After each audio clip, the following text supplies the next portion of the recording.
पहले तो हमारे दीन में किसी मुंह बोले रिश्ते के कोई गुंजाइश ही नहीं है। वो वाड़ के रख देते हैं जो गलती करता है, माफ़ी नहीं देते अफसरान।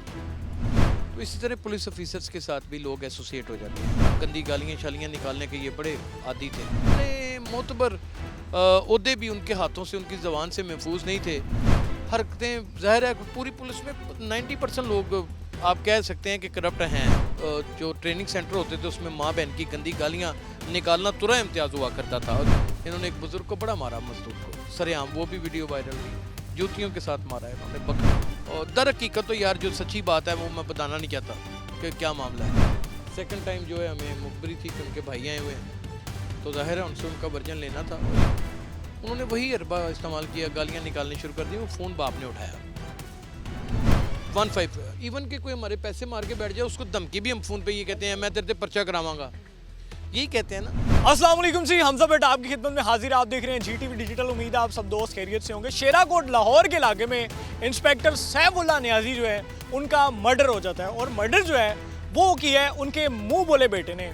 जनाब जो मेरे साथ यासिर शमून साहब सीनियर क्राइम रिपोर्टर मौजूद हैं, पहले दिन से लेकर अब तक जो है इस केस के साथ जुड़े हुए हैं। शमून भाई क्या हाल चाल है? अल्लाह ताला का शुक्र हमजा आपके। यासिर भाई ये केस है क्या असल में? जो सैफुल्लाह नियाजी इंस्पेक्टर हैं कहते हैं उनका जो मुंह बोला बेटा था अदील, उसने उनका मर्डर कर दिया। ये वाकया था क्या सारा?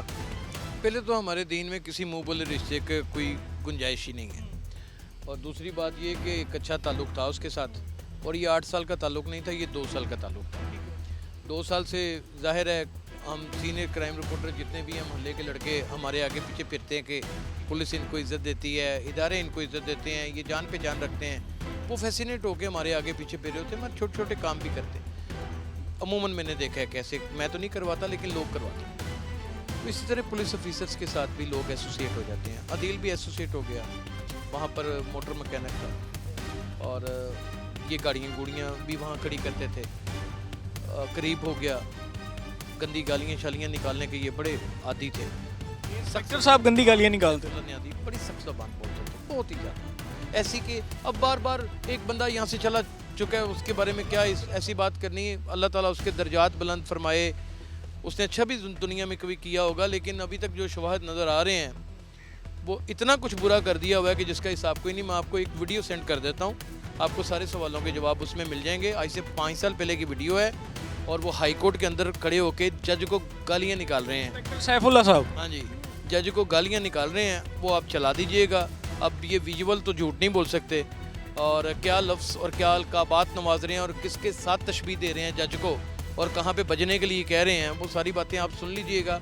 उससे आपको अंदाज़ा हो जाएगा कि अगर इतने मोतबर ओहदे भी उनके हाथों से, उनकी ज़बान से महफूज नहीं थे, तो दिल बेचारा तो उनकी किताबें उठाता था, उनकी डायरी उठाता था, उनकी वर्दी इस्त्री करवा के ले आता था, उनके पाँव दबाता था, हैं, उनकी खिदमत करता था कि लोगों को ये पता चले कि मैं किसी इंस्पेक्टर के साथ जो है जुड़ा हुआ हूँ। महकमा पुलिस इनकी सारी हरकतों से वाकफ़कार था। हरकतें ज़ाहिर है पूरी पुलिस में 90% लोग आप कह सकते हैं कि करप्ट हैं, कुछ नहीं छुपा हुआ दुनिया से।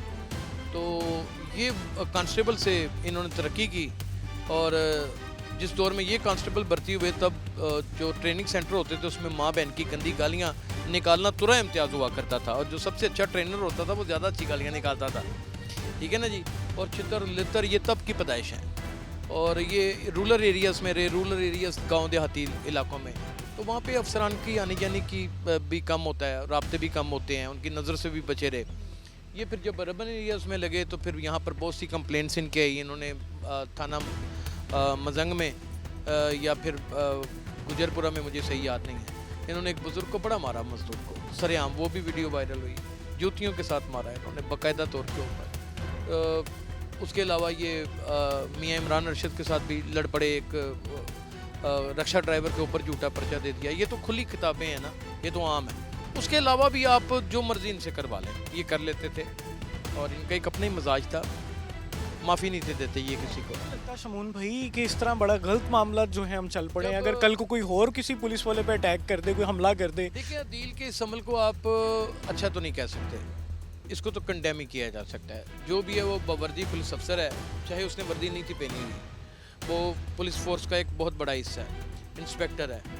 इसके 1000 हरबे हो सकते थे। आप डिसिप्लिन डिपार्टमेंट में इसकी कंप्लेन कर सकते थे। वो बड़ा मरबूत खुद साबी का निज़ाम है पुलिस के अंदर, वो वाड़ के रख देते हैं जो गलती करता है, माफ़ी नहीं देते अफसरान। तो उसने नहीं किया, वो एक जाहिल अनपढ़ वो भी लड़का था, वो कौन सा को CSS करके बैठा हुआ था। तो उसके जहन में आया, उसके बाप ने फ़ोन उठाया जहाँ से ये मामला शुरू हुआ।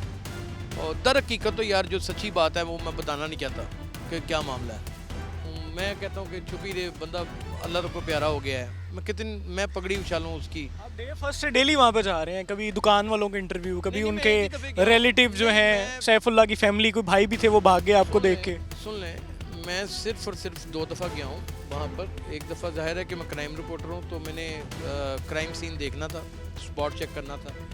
सेकंड टाइम जो है हमें मुखबरी थी कि उनके भाई आए हुए हैं, तो जाहिर है उनसे उनका वर्जन लेना था, और ये मेरे सहाफ़ती अमूर का एक हिस्सा था।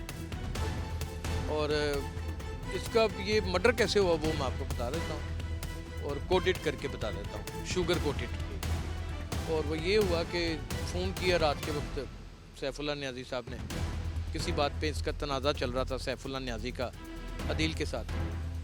उन्होंने वही अरबा इस्तेमाल किया, गालियाँ निकालनी शुरू कर दी। वो फ़ोन बाप ने उठाया, और वो चाइना का फ़ोन था, आवाज़ें बाहर आ रही अदील थी। के बाप ने उठाया। हाँ, बेटी भी सुन रही थी, सारे सुन रहे थे, बीवी भी सुन रही थी, प्रेग्नेंट है उसकी भी।